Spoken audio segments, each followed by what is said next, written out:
Olá, boa noite. Está começando o Cenário Econômico pela TV Brasil, direto aqui dos estúdios da B3, no centro da cidade de São Paulo, com emissoras públicas de todo o país.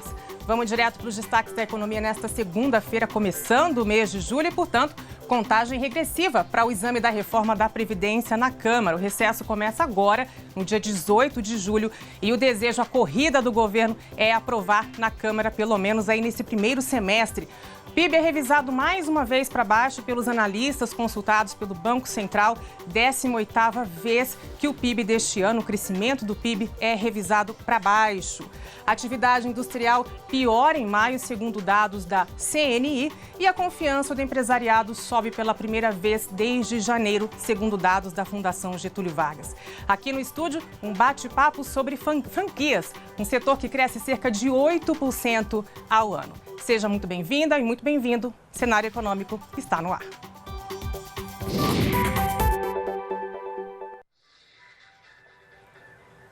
A gente começa indo direto a Brasília, conversar com Paulo Leite, que acompanha e nos atualiza sobre a reforma da Previdência. Amanhã começam de novo os trabalhos na Comissão Especial da Câmara. Amanhã também é o último dia para se incluir estados e municípios no projeto da reforma. Mas hoje foi dia de negociação em Brasília, também por fora, não na Câmara exatamente, mas há uma costura política, porque o prazo urge, né? Boa noite, Paulo.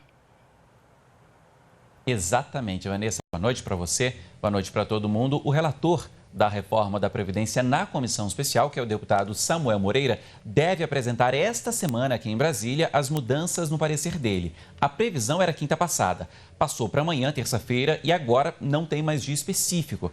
E por quê? Porque tem muita reunião. Teve no fim da semana passada, teve hoje e vai ter amanhã. Para lembrar, o relatório foi apresentado no dia 13 do mês passado, 18 dias atrás. Mas o próprio relator disse depois que haveria modificações. É o chamado complemento do voto dele. E a grande dúvida é justamente essa que você falava, né? A inclusão de estados e municípios no texto. O texto original, que foi encaminhado pelo governo ao Congresso em fevereiro deste ano, englobou servidores estaduais e municipais. Mas eles foram retirados do relatório. E agora pode ser que eles voltem. Bom, depois da apresentação desse complemento, é preciso votar o parecer na comissão e depois no plenário. E eu lembro que o texto da reforma da Previdência começou a tramitar pela CCJ, a Comissão de Constituição e Justiça, e está hoje justamente nessa comissão especial. O plenário da Câmara é o próximo passo. Se passar, vai para o Senado. Lá, começa pela CCJ e depois segue para o plenário. E como se trata de uma PEC, uma proposta de emenda à Constituição, é preciso ter 60% dos votos em plenário em duas votações. 308 dos 513 deputados e 49 dos 81 senadores. Voltando então, e já para encerrar, Vanessa, o relator do texto na comissão especial deve apresentar o complemento do voto dele essa semana. A certeza é que será mais uma semana de muita reunião e também de muita negociação por aqui. É com você.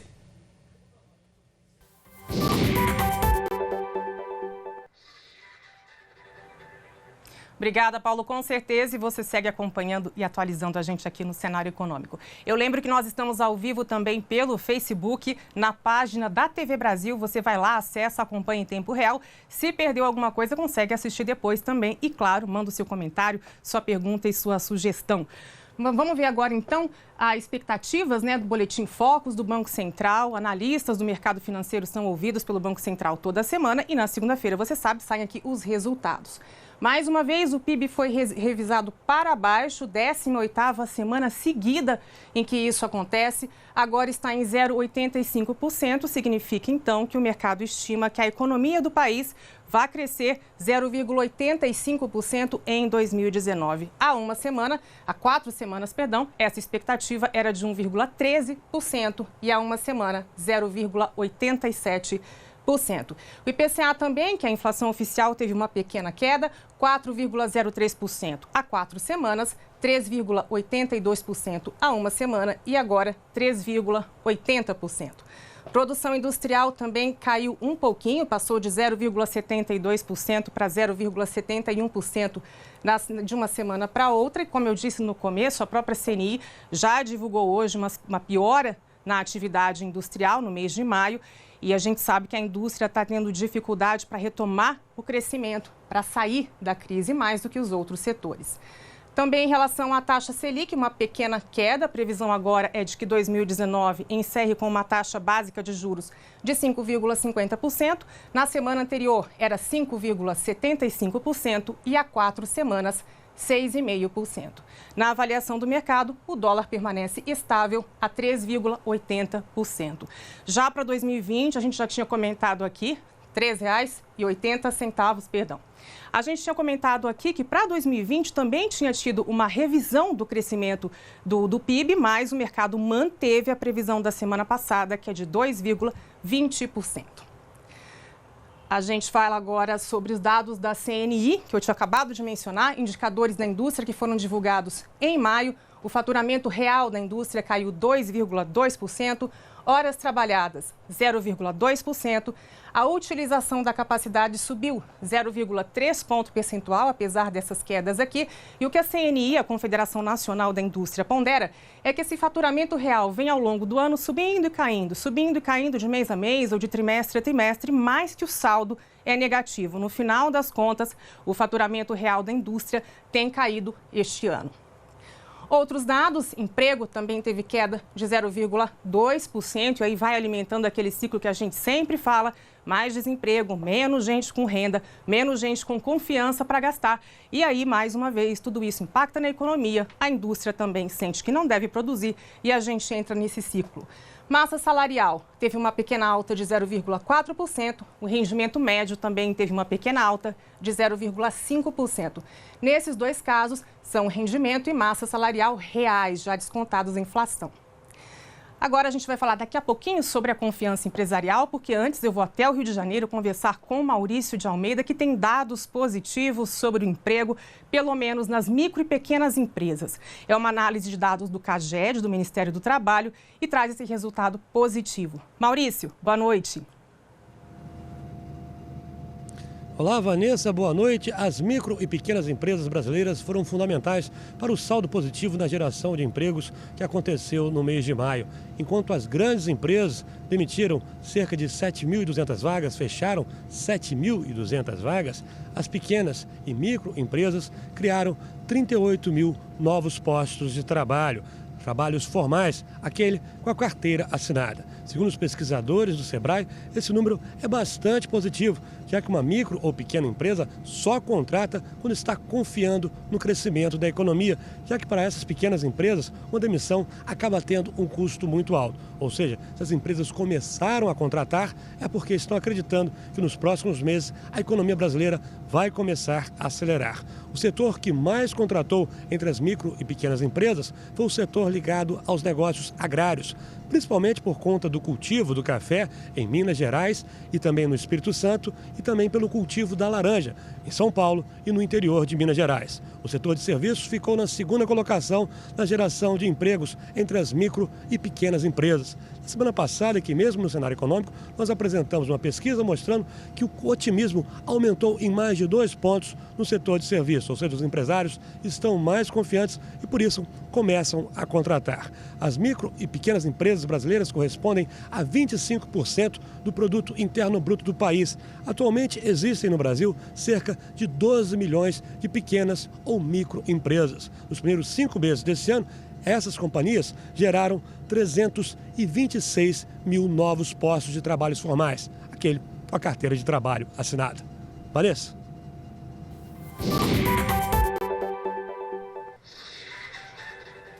Obrigada, Maurício. Boa noite. Sim, as pequenas e médias, elas acabam puxando o crescimento da economia, também por serem menos automatizadas, geram mais emprego. E que bom que os empresários do setor estão confiantes. A gente tem dados da Fundação Getúlio Vargas que fala da confiança empresarial, dados agora de junho.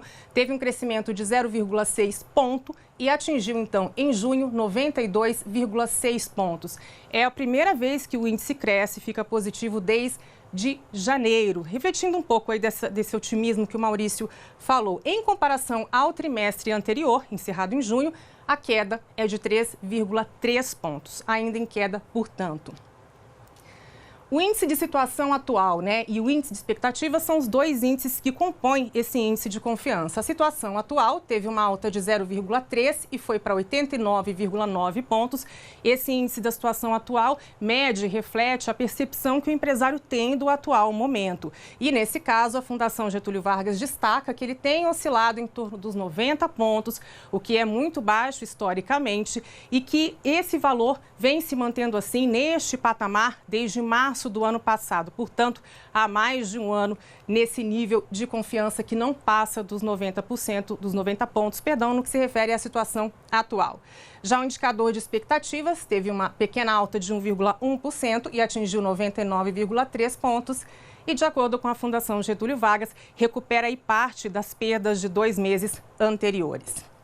Houve também a sondagem por setor. A indústria teve uma queda na confiança de 1,5%, refletindo o que a gente acabou de falar, inclusive, sobre os dados da CNI e sobre o crescimento industrial. Serviços tiveram uma alta de 2,2%, com destaque para o comércio, que teve uma alta de 1,2%. E esse caso é a primeira alta positiva desde 2019. Aqui são pontos, não são porcento. Ponto 1,5 ponto, 2,2 pontos, comércio 1,2%. E construção, uma alta de 2,1%, um ponto que também chamou a atenção da Fundação Getúlio Vargas, porque aqui representa, sim, uma retomada no ânimo da construção deste setor especificamente. Essa percepção dos empresários melhorou em 65% dos 49 segmentos que foram analisados pela Fundação Getúlio Vargas. Aí eles ponderam, a Fundação Getúlio Vargas, essa melhora, primeira vez aí um resultado positivo desde janeiro, significa recuperação? Não, ainda é cedo. O que a Fundação Getúlio Vargas diz é que, de fato, se trata agora mais de uma consolidação do que está acontecendo na percepção dos empresários. Agora a gente vai à redação da TV Brasil aqui em São Paulo conversar com o Anny Zanetti, porque a Neo Energia abriu capital aqui na B3 e essa abertura de capital está sendo vista como a maior do setor energético desde 2004. Anny, boa noite. Olá, Vanessa, boa noite a você e a todos. As atividades da Neo Energia na Bolsa de Valores de São Paulo começaram hoje pela manhã. Com isso, o IPO, que em inglês significa Oferta Pública Inicial de Ações, passou a ser negociado. Essa é a maior abertura de capital do setor energético da Bolsa Brasileira desde 2004. 17,1% das ações da empresa são livres à negociação do mercado. A Neo Energia é controlada em partes pela espanhola Iberdrola, que fica com 50% das ações mais uma, e outros 32,9% das ações ficam com a Previ, que é a Caixa de Previdência dos Funcionários do Banco do Brasil. A Neo Energia atende 34 milhões de pessoas em 18 estados, e a previsão é de que ela invista aproximadamente 30 bilhões de reais no país até 2022. É uma gigante do setor que explora energia das hidrelétricas e também investe em outras fontes limpas, como a eólica e a solar. Vanessa?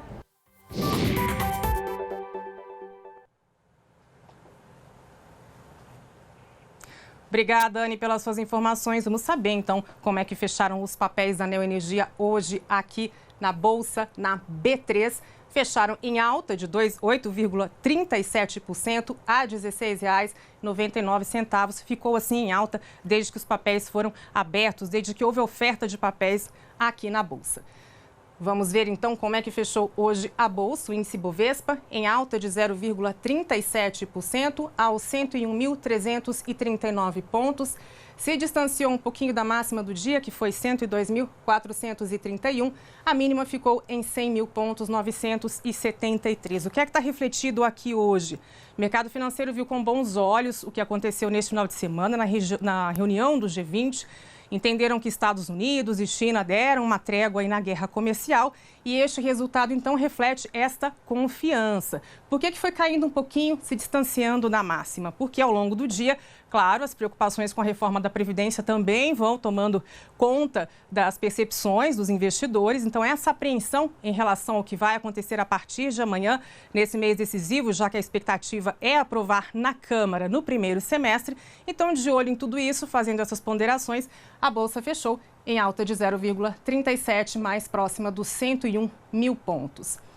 As principais ações da Bolsa, a gente vê aqui a Vale, 3,61% de alta, também puxou esse desempenho positivo, também ajudou a fazer com que o Ibovespa ficasse no campo positivo. E essa alta nas ações da Vale refletem também uma valorização lá fora do minério de ferro. A gente sabe que a Vale comercializa esse minério, portanto, esta alta expressiva.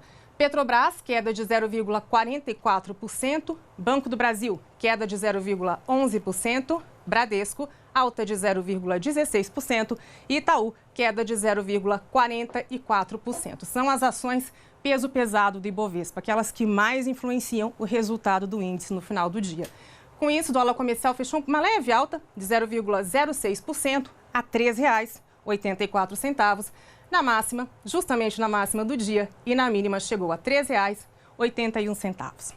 A gente vai agora para um rápido intervalo. Na volta, um bate-papo sobre franquias, um setor que cresce em média 8% ao ano e que representa aí muita oportunidade para quem está pensando em começar a abrir um negócio ou para quem quer ganhar dinheiro, fugir da crise. E até lá! Já estamos de volta com o cenário econômico agora para um bate-papo sobre franquias. Para isso, eu recebo aqui Marcelo Maia, que é diretor executivo da Associação Brasileira de Franchising. Marcelo, muito obrigada por sua presença aqui. Seja bem-vindo. Obrigado a você, Vanessa. Obrigado pelo convite. É um prazer estar aqui conversando sobre o setor de franchising. É isso mesmo. A gente falou aí, o crescimento do PIB está devagar, está difícil, indústria patinando, mas o setor de franquias é um setor que cresce em média e 8% ao ano? O setor de franquias historicamente tem crescido na faixa de 8%.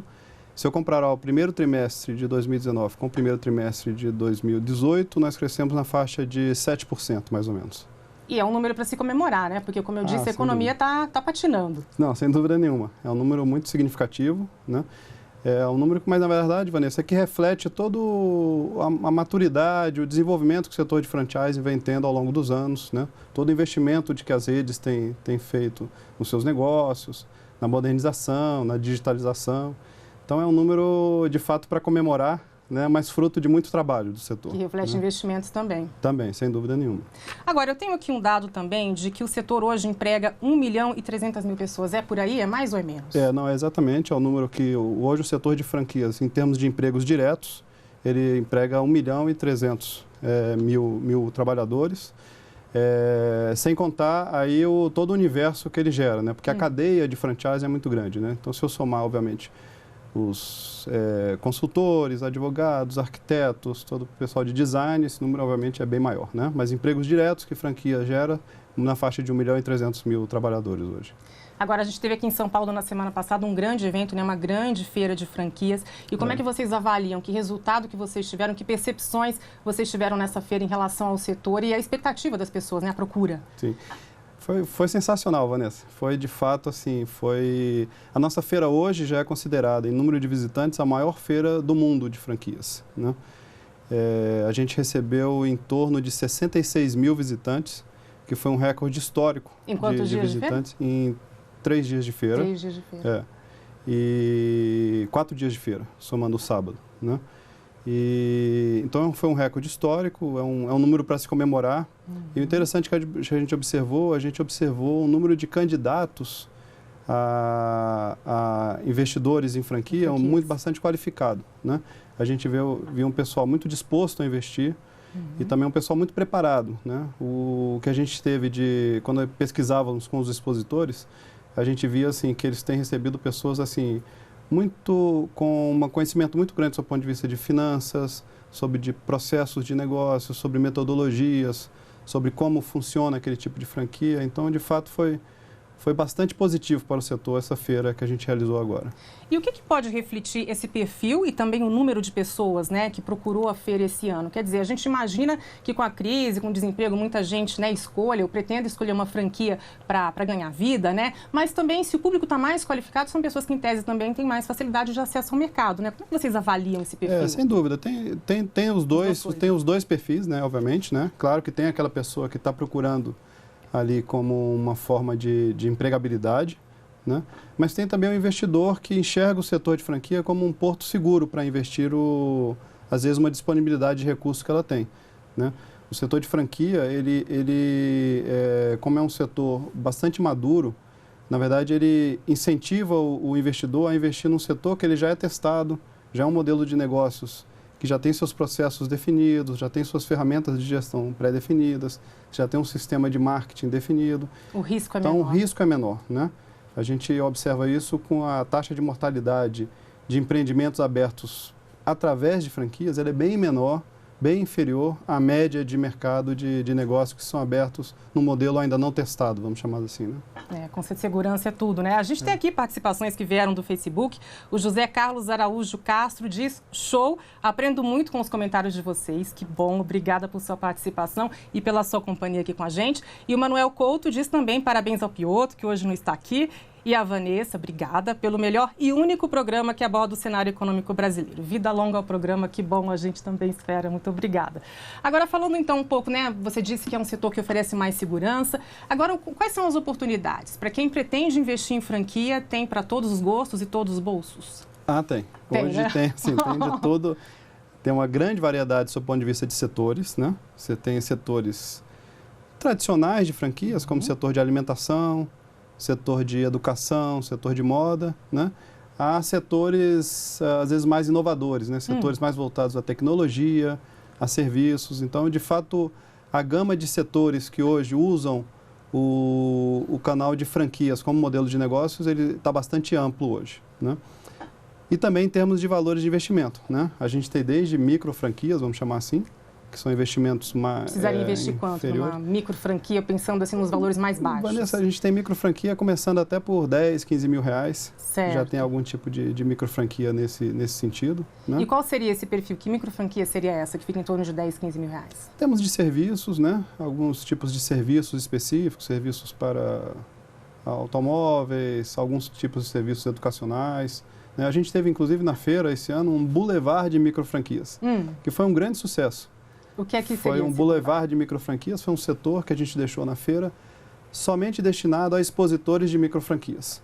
Por que a gente fez isso? Então, colocando as microfranquias todas no mesmo locus de atuação, você criou aquele ecossistema, você atrai o candidato à franquia que está interessado em investir naquela microfranquia. Então, dali eles já têm financiamentos específicos para aquele setor. Ele já vai com a expectativa de achar franquias com menor valor de investimento. Sim. Então, foi bastante interessante esse boulevard de micro franquias. E pelo que vocês têm notado, quais são as franquias ou qual é a franquia que faz mais sucesso, que as pessoas mais procuram hoje em dia? Tem de tudo, assim, varia porque, assim, vamos dizer assim, o setor como eu falei, o setor de alimentação e educação, por exemplo, são setores tradicionais que já usam o modelo de negócio franquias há muito tempo, né? E o interessante na feira esse ano foi que a gente viu uma reinvenção do modelo de negócio. Em que sentido? São novos nichos de mercado que eles procuram atuar, né? São novos canais de vendas que a gente vê eles atuarem, ou seja, uma integração maior hoje do comércio físico e do comércio online, né? Fazendo com que o setor de franquia passe a participar de toda a cadeia do empreendimento, né? Tanto online como offline, né? A impressão que dá é que justamente, né, essas novas ferramentas da internet também acabam aí se encontrando com o setor de franquias, né? Exatamente. O setor de franquias ele tem essa característica de transversalidade também, né? Então, ao você investir, o que a gente nota hoje, vários setores de franchising hoje investem justamente para que a franquia ela seja transversal, ou seja, ela esteja participando em qualquer que seja o canal de venda utilizado, seja ele online, físico, né?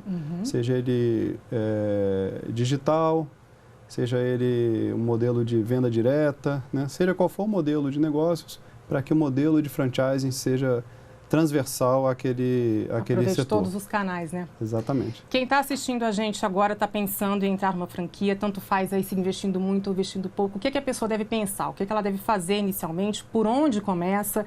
E quanto de dinheiro que separa? E a disponibilidade de tempo também. Dá para ter uma franquia e ter um emprego ao mesmo tempo? O que a gente deve ter em mente para começar? O que a gente indica é que ele se prepare para entrar no setor, né?